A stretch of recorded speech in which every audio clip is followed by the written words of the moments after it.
मैंने आज तक किसी फाइनेंशियल प्लानर को ये बोलते नहीं सुना कि ज्वेलरी गोल्ड फिर भी दे से कि 5 से 10% अगर आप चाहें अपने पोर्टफोलियो में रख लें, लेकिन ज्वेलरी मैंने आज तक किसी को नहीं सुना है बोलते हैं कि अच्छी इन्वेस्टमेंट।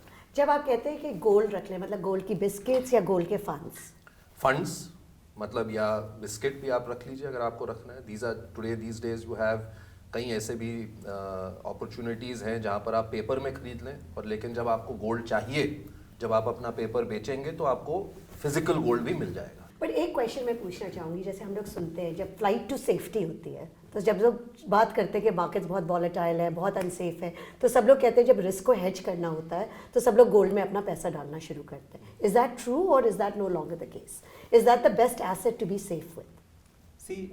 अगर आप इसको एड्रेस करें कि कितना सेफ एसेट क्लास है, गोल्ड की अपनी इंट्रिंसिक कोई वैल्यू नहीं होती है। एक कमोडिटी है गोल्ड, जैसे बाकी कमोडिटीज़ घूमती हैं, गोल्ड भी है।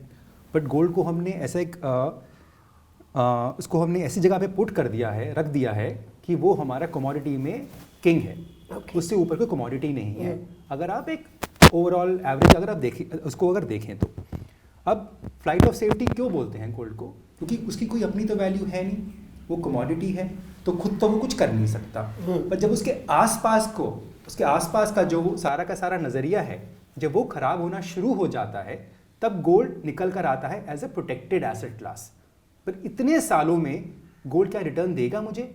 आंसर है नो, वो नहीं दे पाएगा। At best gold on an average आपको रिटर्न देगा इन्फ्लेशन की। ओके, सो गोल्ड को आप कंपेयर कर सकते हैं डेट एसेट क्लास की तरह कि इन्फ्लेशन से ऊपर आपको रिटर्न नहीं देगा। तो मतलब 7 से 8% मतलब मेरे को रिटर्न अगर मिलेगा। आज की बात करूं दरों की, तो 7 से 8% के हिसाब से मुझे इसकी रिटर्न आनी चाहिए। पर अगर आप पिछले 5 साल का अगर आप एवरेज देखें तो गोल्ड की रिटर्न नेगेटिव है। पिछले 5 साल की मैं बात कर रहा हूं, 1-2 साल की बात नहीं कर रहा अभी, जबकि गोल्ड कुछ महीनों से थोड़ा बढ़ चुका है क्योंकि यूएस मार्केट में थोड़ी हलचल हुई है। अगर आप 5 साल का डेटा देखेंगे तो नेगेटिव है। उससे पहले का 3 साल का डेटा देखते हैं तो गोल्ड में काफी उछाल आया था। तो गोल्ड अगर एवरेज निकल कर आती है तो गोल्ड कभी भी रिटर्न आपको 7 से 8% की एवरेज हिस्टोरिकली नहीं देता है, अगर आप लंबे समय के लिए गोल्ड की दरों को कंपेयर करते हैं। प्लस ऑल्सो टैक्सेशन देखना भी जरूरी है सूर्य, क्योंकि एक तो है कॉस्ट्स। जब हम म्यूचुअल फंड में इन्वेस्ट करते हैं हम चार्जेस पर बहुत ध्यान देते हैं कि 1.75% है, लेकिन जब हम ज्वेलरी गोल्ड करते हैं मीता, तो जो कॉस्ट है उसका लेने का वो नहीं देखते। अभी तो मैं जो जब आप बेचने जाओगे मेल्टिंग कॉस्ट होगा, वो नहीं हम देखते। तो इसका मतलब स्टोरेज कॉस्ट वो नहीं देखते। आप लॉकर ले रहे हो, लॉकर का आप पैसा दे रहे हो, वो नहीं हम देखते।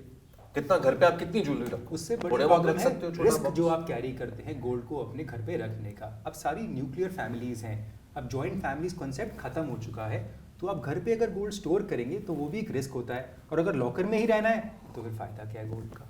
और यहाँ पर हम बात सिर्फ कर रहे हैं गोल्ड की एज ए एसेट क्लास, जिसमें आप बिस्किट्स की बात कर रहे हैं, ईटीएफ की बात कर रहे हैं, पेपरलेस गोल्ड की बात कर रहे हैं और सोवरेन गोल्ड बॉन्ड्स की बात कर रहे हैं। अगर आपने गोल्ड इन्वेस्टमेंट के तौर पे खरीदना है 5 से 7% हम हमेशा बोलते हैं, उसके अंदर भी जो बेस्ट एसेट क्लास है गोल्ड को खरीदने के लिए वो है सोवरेन गोल्ड बॉन्ड्स। क्योंकि उसके अंदर आपको 2.5% तक का सरकार गारंटी करती है कि आपको रिटर्न भी आएगा इंटरेस्ट के तौर पे, जो कि टैक्स फ्री होगा आपका। So there is some protection. Some protection आप कह सकते हैं कि अगर मेरी 7% की इन्फ्लेशन है, 2.5% मुझे यहाँ से कवर हो जाता है, तो कुछ एक परसेंटेज मेरी एक प्रोटेक्शन आ जाती है, और सोवरेन है वो।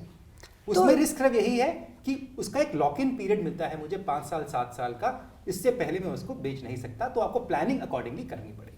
सो tell me one thing, how do we change जो बहुत सालों का ये दिमाग में बैठा दिया गया है, इस मिथ को कैसे चेंज करें? देखिए, अगर आप काफ़ी पुराना अगर आप देखेंगे हिस्टोरिकली, तो वो अपनी जगह पे जो आपके पेरेंट्स हैं, मेरे पेरेंट्स हैं, उनके जो पेरेंट्स हैं, उनकी बिल्कुल सही सोच थी, क्योंकि तब आपके पास कोई एसेट्स ही नहीं होते थे।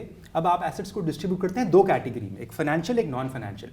तब सिर्फ नॉन फाइनेंशियल एसेट्स ही होते थे आपके पास, रियल एस्टेट या गोल्ड। तो हमको ये बिठा दिया गया दिमाग में हमारे, एक तरह से हथौड़ी मार मार के, कि नहीं आपको रियल एस्टेट खरीदिए, गोल्ड खरीदिए, तो आपकी लाइफ सॉर्टेड है। बट अपने टाइम में वो बिल्कुल ठीक थे, और आपकी जो सोच है जनरेशन की, कुछ आगे बढ़िएगा, फाइनेंशियल एसेट्स को नजर में रखिएगा, बिकॉज वही आपको रियल रिटर्न दे पाएंगे। तो ये हमारा प्यार है गोल्ड की तरफ जो हमें शायद उस टाइम से मूव करने नहीं दे रहा है। बिल्कुल। तो हमारे व्यूअर्स के लिए हम वो मैसेजेस पॉइंट्स में कैसे बताएं जो हमें लगे, मुझे भी लगे कि हमें गोल्ड क्यों नहीं लेना चाहिए। सिंपल बात है मीता, अगर आप पिछले 30 इयर्स का डेटा लें, सूर्या ने 5 इयर्स का बताया, 30 इयर्स तक आप वापस जाएं, आई थिंक गोल्ड की annual average has been about 8%। Equity इस दौरान डिलीवर्ड 17%। So just double. 8 और 17 और पिछले साल तक जो भी आपने रिटर्न्स इक्विटी में कमाए थे वो कंप्लीटली टैक्स फ्री।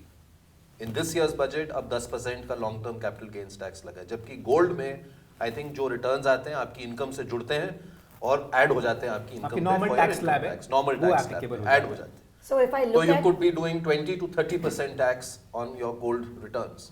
तो अगर मैं पोस्ट टैक्स लूं तो ऐसा कौन सा डेटा है जो दिखाता है कि गोल्ड बेटर है इक्विटी से? So if I look at it as a financial investor, gold may be a little bit in your portfolio, but if you want it as jewelry, शौकिया है तो जरूर खरीदिए, but don't think of it as a financial investment. बिल्कुल।